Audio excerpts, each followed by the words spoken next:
പ്രിയപ്പെട്ടവരെ, ഇന്നലെ മാത്യുവച്ചന് വേണ്ടി പ്രാർത്ഥിച്ച എല്ലാവർക്കും പ്രത്യേകമായിട്ട് നന്ദി പറയുന്നു. 1,00,000-ലധികം പേര് അദ്ദേഹത്തിന് വേണ്ടി ഇന്നലെ പ്രാർത്ഥിച്ചിട്ടുണ്ട്, ഇന്നും പ്രാർത്ഥിച്ചുകൊണ്ടിരിക്കുന്നു. മാത്യുവച്ചൻ്റെ ആരോഗ്യ നിലയിലുണ്ടായ ചെറിയൊരു പുരോഗതിയെക്കുറിച്ച് നിങ്ങളെ അറിയിക്കാനാണ് ഈ വോയിസ് ക്ലിപ്പ്. ഇന്നലെ രാത്രി വരെ അദ്ദേഹത്തിന് പിന്നീട് ഇൻറ്റേർണൽ ബ്ലീഡിങ് ഉണ്ടായിട്ടില്ല, അതുപോലെ ഫിറ്റ്സ് ഉണ്ടായിട്ടില്ല. ഇന്ന് രാവിലെ അദ്ദേഹത്തിൻ്റെ കൈ ഒന്നനങ്ങി മൂക്കിൻ്റെ ഭാഗത്തേക്ക് കൈ മൂവ് ചെയ്തിട്ടുണ്ട്. അതൊരു പോസിറ്റീവ് സൈനായിട്ട് നമ്മൾ കാണുന്നു. പക്ഷേ അതോടൊപ്പം തന്നെ അവസ്ഥ ക്രിട്ടിക്കൽ തന്നെയാണ്. അദ്ദേഹത്തിൻ്റെ BP-യുടെ നിലയിൽ മാറ്റം വന്നിട്ടില്ല. അത് സ്റ്റഡി ആയാൽ മാത്രമേ നമുക്ക് അദ്ദേഹത്തെ സർജറിക്ക് വിധേയനാക്കാൻ സാധിക്കുകയുള്ളൂ. നിങ്ങളുടെ എല്ലാവരുടെയും ശക്തമായ പ്രാർത്ഥന വീണ്ടും അപേക്ഷിക്കുന്നു. എല്ലാവർക്കും ഒത്തിരി ഒത്തിരി നന്ദി.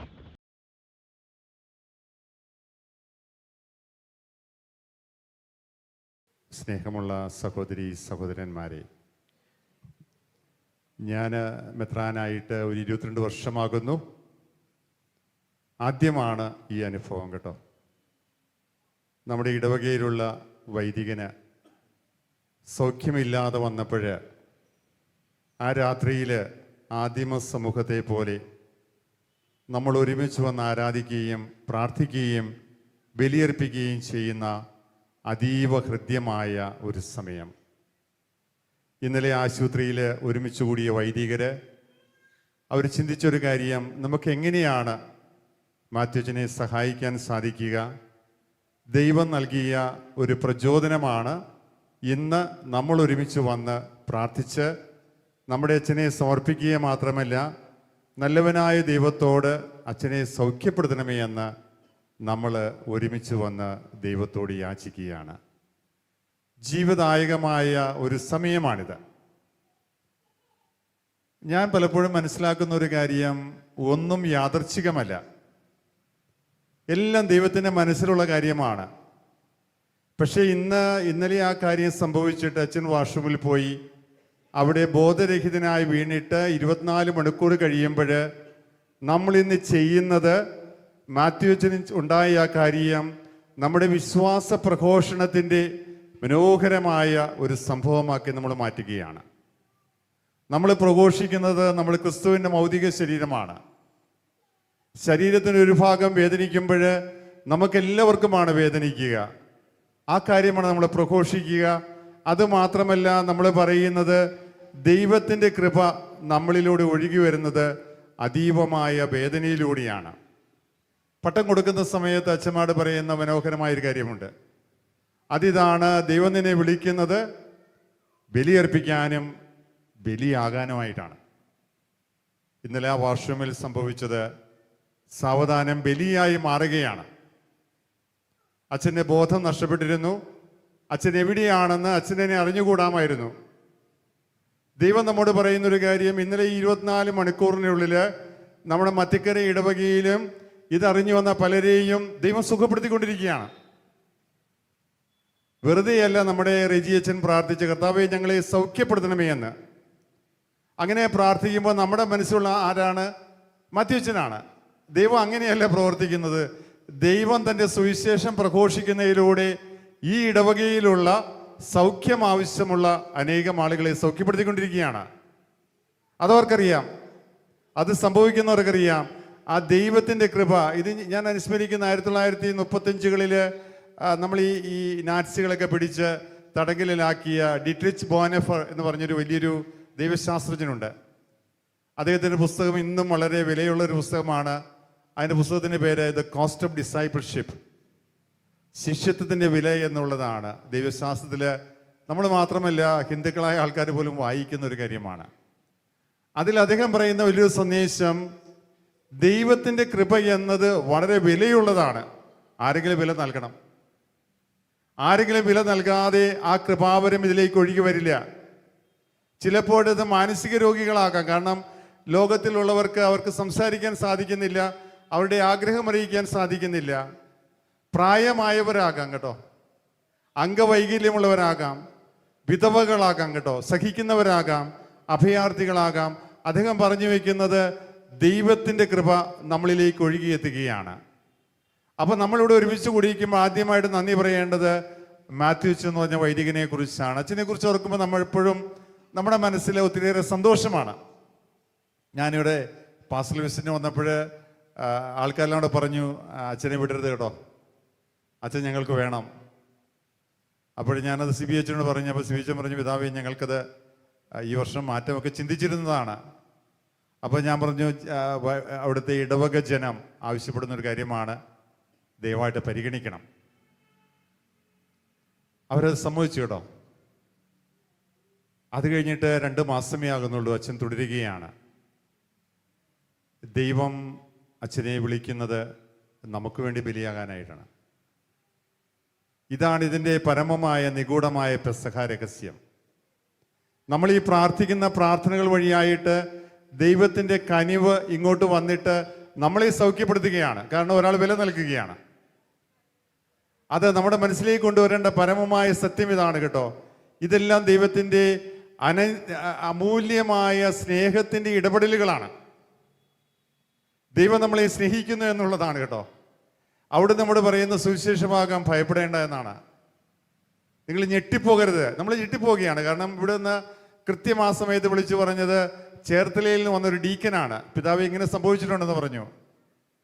കാരണം തലേ ദിവസം ശനിയാഴ്ച ഉച്ചയ്ക്ക് നമ്മുടെ സുൽത്താൻ പാളയിലെ ബിജോയി അച്ഛനുമായിട്ട് പാസ്റ്റൽ കൗൺസിലിന് ശേഷം ഊണ് കഴിഞ്ഞ് വന്ന് വർത്തമാനമെല്ലാം പറഞ്ഞ് ഞങ്ങൾ പിരിഞ്ഞതാണ്. അല്ല, മാത്യു അച്ഛനാണോ ഞാൻ ചോദിക്കുകയുണ്ടായി. മാത്യു അച്ഛനാണ്. അപ്പം ഞാൻ പെട്ടെന്ന് ഡേറ്റയിൽ എടുത്ത് നോക്കിയപ്പോൾ വളരെ ചെറുപ്പമാണത്. ആൾ 50 കഴിയുന്നേ ഉള്ളൂ. ദൈവത്തിൻ്റെ കൃപ വന്ന് മുട്ടുകയാണ്. സ്നേഹമുള്ളവരെ, നമ്മളിത് കാണേണ്ടത് നമ്മുടെ തന്നെ വിശ്വാസം ശക്തിപ്പെടുത്തുവാനായിട്ട് ദൈവം നൽകുന്ന മനോഹരമായ ദാനമായിട്ടാണ്. കാരണം അവിടുന്ന് നമ്മുടെ കൂടെയുണ്ട്. എന്നെ എപ്പോഴും ആശ്വസിപ്പിക്കുന്ന വലിയൊരു കാര്യം, നമ്മുടെ വീടുകളിലേക്ക് തൂക്കാറുള്ളൊരു കലണ്ടറുണ്ട്. ആ കലണ്ടറിലേക്ക് കടൽ തീരത്തോട് നടന്നു പോകുന്ന 4 പാതകൾ നമ്മൾ കാണുന്നുണ്ട്. ആ 4 പാദങ്ങൾ വരച്ച ആ പെയിന്റർ പറയുക, അത് ഒരു മനുഷ്യൻ്റെയും ദൈവത്തിൻ്റെയും പാദങ്ങളാണിത്. അപ്പോൾ ദൈവവും മനുഷ്യനുമായിട്ട് സംസാരിക്കുകയാണ്. അപ്പോൾ ഇദ്ദേഹം പറയുന്നുണ്ട്, കർത്താവേ, ചില സമയങ്ങളിൽ ഈ 4 പാദങ്ങൾ 2 പാദങ്ങളായിട്ട് മാറുകയാണ്. എന്നിട്ട് അദ്ദേഹം പറയുന്നുണ്ട്, ഈ 2 പാദങ്ങളാകുന്ന സമയങ്ങളെല്ലാം തന്നെ എൻ്റെ ജീവിതത്തിൽ കഠിനമായ വേദനകളിലൂടെ നടന്നുപോയ സമയങ്ങളാണ്. എൻ്റെ ഭാര്യയെ ക്യാൻസർ വന്ന് മരിച്ച സമയമാണ്. മകന് റോഡിൽ വെച്ച് അപകടമുണ്ടായ സമയമാണ്. ബിസിനസ് വളരെ ഡള്ളായ സമയങ്ങളൊക്കെയാണ്. അപ്പോൾ അദ്ദേഹം പരാതിപ്പെടുന്നുണ്ട്, അങ്ങനെയുണ്ടായിരുന്ന സമയങ്ങളിൽ 2 പാദങ്ങൾ മാത്രമേ ഞാൻ കാണുന്നുള്ളൂ. എന്ന് പറഞ്ഞാൽ നീ എന്നെ ഉപേക്ഷിച്ചു എന്നാണ് എനിക്ക് തോന്നുക. അപ്പോൾ ഈശോ വളരെ ശാന്തമായിട്ട് അവിടെ പറയുന്നൊരു കാര്യമുണ്ട്, മകനെ, അങ്ങനെയല്ല കാര്യങ്ങൾ. ആ കാണുന്ന 2 പാദങ്ങൾ എൻ്റെ പാദങ്ങളാണ്. ആ സമയം നിനക്ക് നടക്കുവാൻ സാധിക്കാതിരുന്നത് കൊണ്ട് നിന്നെയും തോളിലേറ്റി ഞാൻ നടക്കുന്ന സമയങ്ങളാണിത്. ഇവിടെ വന്ന മുട്ടുകുത്തി ആരാധിച്ച് റെജിയച്ചനോടൊപ്പം പ്രാർത്ഥിച്ച് എനിക്ക് തോന്നിയത് മത്തിക്കരയുടെ ഇവയെ ദൈവം തോളിലേറ്റി നടക്കുകയാണ്.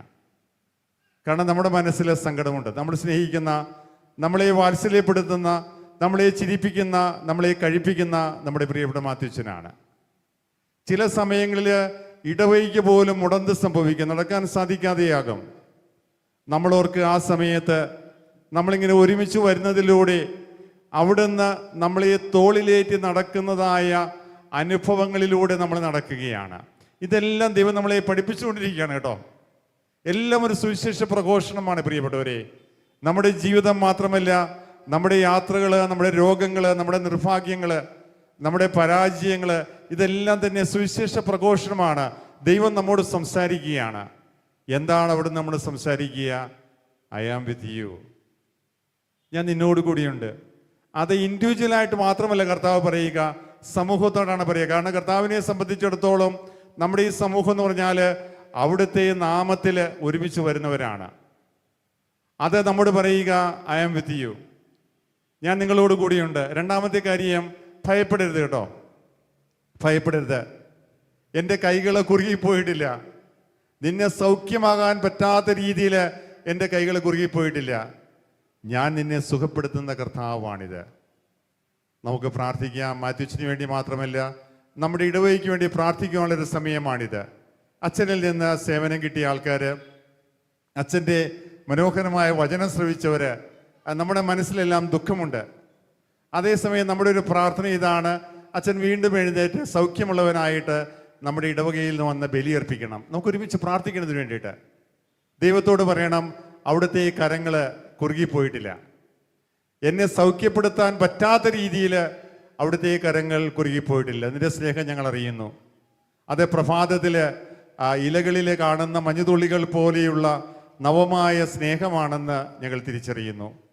ഞങ്ങളുടെ ഇടവകയെ സ്നേഹിക്കുന്ന അറിയുന്നു. അതുകൊണ്ടാണ് ഞങ്ങൾ ഓരോരുത്തരും ഞങ്ങൾ വീടുകളിലിരുന്ന് ഈ കാര്യങ്ങളെക്കുറിച്ച് സംസാരിച്ച് വ്യാകുലപ്പെടുന്നതിന് പകരമായിട്ട് നിത്യസ്നേഹവും നിത്യസത്യവുമായ നിന്റെ സന്നദ്ധിയിൽ വന്ന് ആരാധന അർപ്പിച്ച് ബലിയർപ്പിക്കുവാനായിട്ട് ആരൊക്കെ ഞങ്ങൾക്ക് വേണ്ടിയിട്ട് ബുദ്ധിമുട്ടി കർത്താവേ, നീ അവരെ തൊട്ടതാണ്, നീ അവരെ പ്രചോദിപ്പിച്ചതുകൊണ്ടാണ് ഇത് സംഭവിക്കുക. ഇത് നമ്മളിവിടെ മാത്രമല്ല, ഇന്ന് ഉച്ചയായപ്പോൾ തൊട്ട് ലോകത്തിൻ്റെ പല സ്ഥലങ്ങളിൽ നിന്ന്, ജർമ്മനിയിൽ നിന്ന്, അമേരിക്കയിൽ നിന്ന് ന്യൂസ് കേട്ടിട്ട് ഞങ്ങൾ പ്രാർത്ഥിക്കുന്നുണ്ട് കേട്ടോ. ഞങ്ങളുടെ ബലിയിലെ മാത്യുച്ചനുണ്ട്. മാത്യുച്ചൻ മാത്രമല്ല, മണ്ഡ്യ രൂപതയുണ്ട്. പ്രിയമുള്ളവരെ, നമ്മളെ കൈകളിലൂടെ ദൈവം എടുത്ത് തൻ്റെ തോളിലേക്ക് വെക്കുകയാണ്. അതീവ സുന്ദരമായ ഈ സമയത്തിൽ ദൈവമേ, നിന്നോട് ചേർന്ന് മാത്യുച്ചന് മാത്രമല്ല ഞങ്ങൾക്ക് ഓരോരുത്തർക്കും ലഭിക്കുവാനായിട്ടുള്ള ആ സൗഖ്യം നൽകണമേ എന്ന് ഞങ്ങൾ പ്രാർത്ഥിക്കുകയാണ്. നിന്റെ സ്നേഹം അറിയുവാനായിട്ട്, ഞങ്ങളുടെ ജീവിതത്തിൻ്റെ പരിമിതികൾ മനസ്സിലാക്കുവാനായിട്ട്, ഞങ്ങൾ നിസ്സഹായരാണെന്ന് തിരിച്ചറിയുവാനായിട്ട്, നിന്റെ കൃപയുടെ ഉറവുകളിലേക്ക് നടക്കുവാനായിട്ടുള്ള ധൈര്യം ഞങ്ങൾക്കുണ്ടാകുവാനായിട്ട് നമുക്ക് പ്രത്യേകമായിട്ട് പ്രാർത്ഥിക്കാം. നമ്മുടെ കൈക്കാരന്മാരെയും നമ്മളുമായിട്ട് ഇടവകയെ ബന്ധപ്പെട്ട എല്ലാവരും തന്നെ എത്ര സ്നേഹത്തോടെയാണ് നിങ്ങളെല്ലാവരും കൈകാര്യം ചെയ്തുകൊണ്ടിരിക്കുക. ഹോസ്പിറ്റലുള്ളവർ പറഞ്ഞു, ഇടവകയിൽ പറയണം, അച്ഛനെ കാണാനായിട്ട് ആരും ഇങ്ങോട്ട് വരരുത്. അത്രയേറെ ആളുകൾ ഇത് കേട്ട് ഓടിയെത്തിയെന്നുള്ളത് അവരെ അത്ഭുതപ്പെടുത്തുന്ന ഒരു കാര്യമാണ്. പ്രിയമുള്ളവരെ, നമ്മളെല്ലാവരും അവിടുത്തെ സ്നേഹച്ചരടിൽ ഓരോ മണികൾ ചേർന്ന് ജപമാല മണികളായിട്ട് മാറിയിരിക്കുകയാണ്. നമുക്ക് പ്രാർത്ഥിക്കാം. അച്ഛനെ ചികിത്സിക്കുന്ന ഡോക്ടേഴ്സ് നൽകപ്പെടുന്നതായ മരുന്നുകൾ ദൈവമേ അവിടത്തേക്ക് സൗഖ്യം നൽകുവാനായിട്ട്, അതോടൊപ്പം തന്നെ അച്ഛൻ്റെ കുടുംബത്തിന് വേണ്ടി നമ്മൾ പ്രാർത്ഥിക്കുന്നു കേട്ടോ. ആ സൗന്ദര്യമുള്ള കുടുംബം, അവരുടെ വിശ്വാസത്തിൻ്റെ മനോഹരമായ ഒരു മുകുളമാണ് നമ്മുടെ വികാരി അച്ഛൻ. അച്ഛനുമായിട്ട് ബന്ധപ്പെട്ടവർ ക്ലരീഷ്യൻ സന്യാസ സഭ കറുകുറ്റിയിലായിരിക്കുന്ന അവിടെ പ്രൊവിൻഷ്യൽ ഹൗസ്, അവിടെയുള്ള അച്ഛന്മാരെ ലോകമെമ്പാടുമായിരിക്കുന്നവർ, ഈ മത്തിക്കര ഇടവകയിലായിരുന്ന മറ്റു പല സ്ഥലങ്ങളിലേക്ക് പോയവർ, അവരെല്ലാവരെയും നമ്മൾ സ്നേഹത്തോടെ ഓർക്കുകയാണ്.